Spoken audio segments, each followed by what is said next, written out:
I want to talk today about money and happiness, which are two things that a lot of us spend a lot of our time thinking about, either trying to earn them or trying to increase them. And a lot of us resonate with this phrase, so we see it in religions and self-help books, that money can't buy happiness. And I want to suggest today that in fact that's wrong, and that I'm at a business school, so that's what we do, so that's wrong. And in fact, if you think that, you're actually just not spending it right, so that instead of spending it the way you usually spend it, maybe if you spent it differently, that might work a little bit better. And before I tell you the ways that you can spend it that will make you happier, let's think about the ways we usually spend it that don't, in fact, make us happier. We had a little natural experiment. So CNN a little while ago wrote this interesting article on what happens to people when they win the lottery.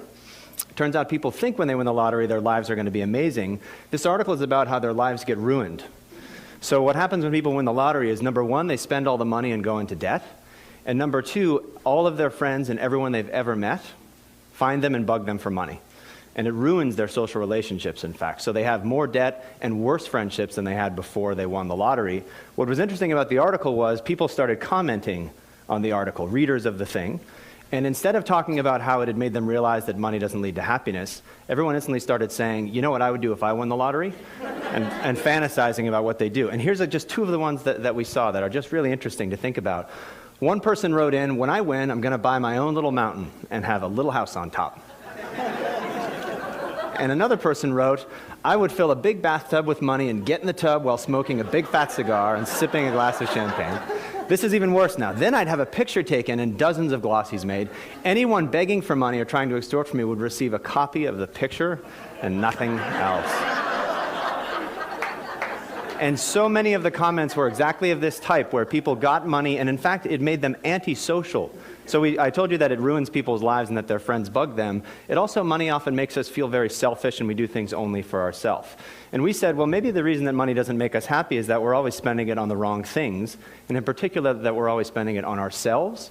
And we thought, I wonder what would happen if we made people spend more of their money on other people. So instead of being antisocial with your money, what if you were a little bit more pro-social with your money? And we thought, let's make people do it and see what happens. So let's have some people do what they usually do and spend money on themselves, and let's make some people give money away and measure their happiness and see if in fact they get happier.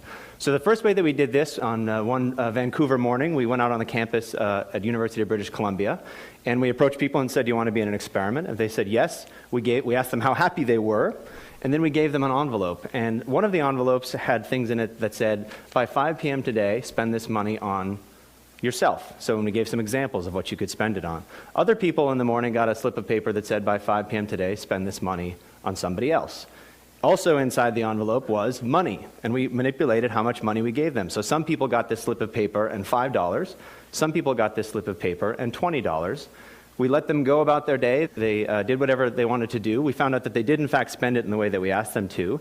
We called them up at night and asked them, what'd you spend it on, and how happy do you feel now? What did they spend it on? Well, these are college undergrads, so a lot of what they spent it on for themselves was things like earrings and makeup. One woman said she bought a stuffed animal for her niece. People gave money to homeless people. Huge effect here of Starbucks. So if you give undergraduates $5, it looks like coffee to them, and they run over to Starbucks and spend it as fast as they can. But some people bought a coffee for themselves the way they usually would, but other people said that they bought a coffee for somebody else. So the very same purchase, just targeted toward yourself or targeted toward somebody else. What did we find when we called them back at the end of the day? People who spent money on other people got happier. People who spent money on themselves, nothing happened. It didn't make them less happy, it just didn't do much for them. And the other thing we saw is that the amount of money doesn't matter that much. So people thought that $20 would be way better than $5. In fact, it doesn't matter how much money you spent. What really matters is that you spent it on somebody else rather than on yourself. We see this again and again when we give people money to spend on other people instead of on themselves. Of course, these are undergraduates in Canada, not the world's most representative population. They're also fairly wealthy and affluent and all these other sorts of things. We wanted to see if this holds true everywhere in the world or just among wealthy countries. So we went, in fact, to Uganda and ran a very similar experiment. So imagine instead of just people Canada, we say, name the last time you spent money on yourself or other people, describe it, how happy did it make you? Or in Uganda, name the last time you spent money on yourself or other people, and describe that, and then we ask them how happy they are again. And what we see is sort of amazing because there's human universals on what you do with your money and then real cultural differences on what you do as well. So for example, one guy from Uganda says this: He says, I called a girl I wish to love. We basically went out on a date, and he says at the end that he on other people isn't nearly as important as the fact that you spend on other people in order to make yourself happy, which is really quite important. So you don't have to do amazing things with your money to make yourself happy. You can do small, trivial things and yet still get these benefits from doing this. These are only 2 countries. We also wanted to go even broader and look at every country in the world, if we could, to see what the relationship is between money and happiness. We got data from the Gallup organization, which you know from all the political polls that have been happening lately. They asked people, did you donate money to charity recently? And they asked them, how happy are you with your life in general? And we can see what the relationship is between those 2 things. Are they positively correlated? Giving money makes you happy, or are they negatively correlated? On this map, green will mean they're positively correlated, and red means they're negatively correlated. And you can see the world is crazily green. So in almost every country in the world where we have this data, people who give money to charity are happier people than people who don't give money to charity. I know you're all looking at that red country in the middle. I would be a jerk and not tell you what it is, but in fact, it's Central African Republic. You can make up stories. Maybe it's different there for some reason or another. Just below that to the right is Rwanda, though, which is amazingly green. So almost everywhere we look, we see that giving money away makes you happier than keeping it for yourself. What about your work life, which is where we spend all the rest of our time when we're not with the people we know? We decided to infiltrate some companies and do a very similar thing. So these are sales teams in Belgium. They work in teams. They go out and sell basically to doctors and try to get them to buy drugs. So we can look to see how well they sell things as a function of being a member of a team. Some teams, we give people on the team some money for themselves and say, spend it however you want on yourself, just like we did with the undergrads in Canada. But other teams, we say, here's 15 euro. Spend it on one of your teammates this week. Buy them something as a gift or a present and give it to them.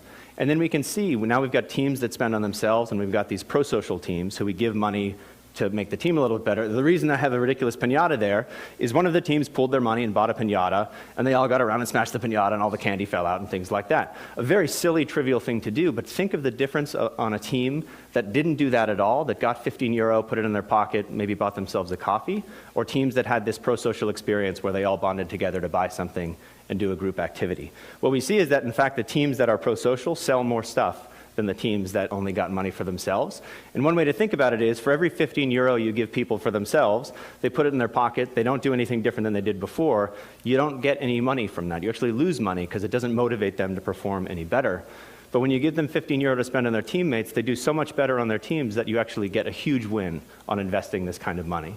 And I realize that you're probably thinking to yourselves, this is all fine, but there's a context that's incredibly important for public policy, and I can't imagine it would work there. And if he doesn't show me that it works here, I don't believe anything he said.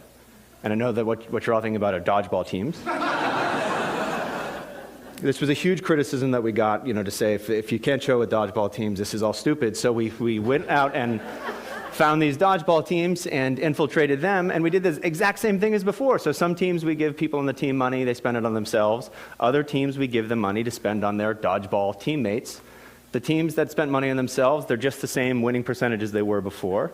The teams that we give them money to spend on each other, they become different teams, and in fact, they dominate the league by the time they're done. Across all of these different contexts, your personal life, your work life, even silly things like intramural sports, we see spending on other people has a bigger return for you than spending on yourself. And so I'll just say, I think if you think money can't buy happiness, you're not spending it right. The implication is not, you should buy this product instead of that product, and that's the way to make yourself happier. It's in fact that you should stop thinking about which product to buy for yourself and try giving some of it to other people instead. And we luckily have an opportunity for you. DonorsChoose.org is a nonprofit for mainly public school teachers in low-income schools. They post projects, so they say, I want to teach Huckleberry Finn to my class and we don't have the books. Or I want a microscope to teach my students science and we don't have a microscope. You and I can go on and buy it for them. The teacher writes you a thank you note. The kids write you a thank you note. Sometimes they send you pictures of them using the microscope. It's an extraordinary thing. Go to the website and start yourself on the process of thinking, again, less about how can I spend money on myself, and more about, if I've got $5 or $15, what can I do to benefit other people? Because ultimately when you do that, you'll find out you'll benefit yourself.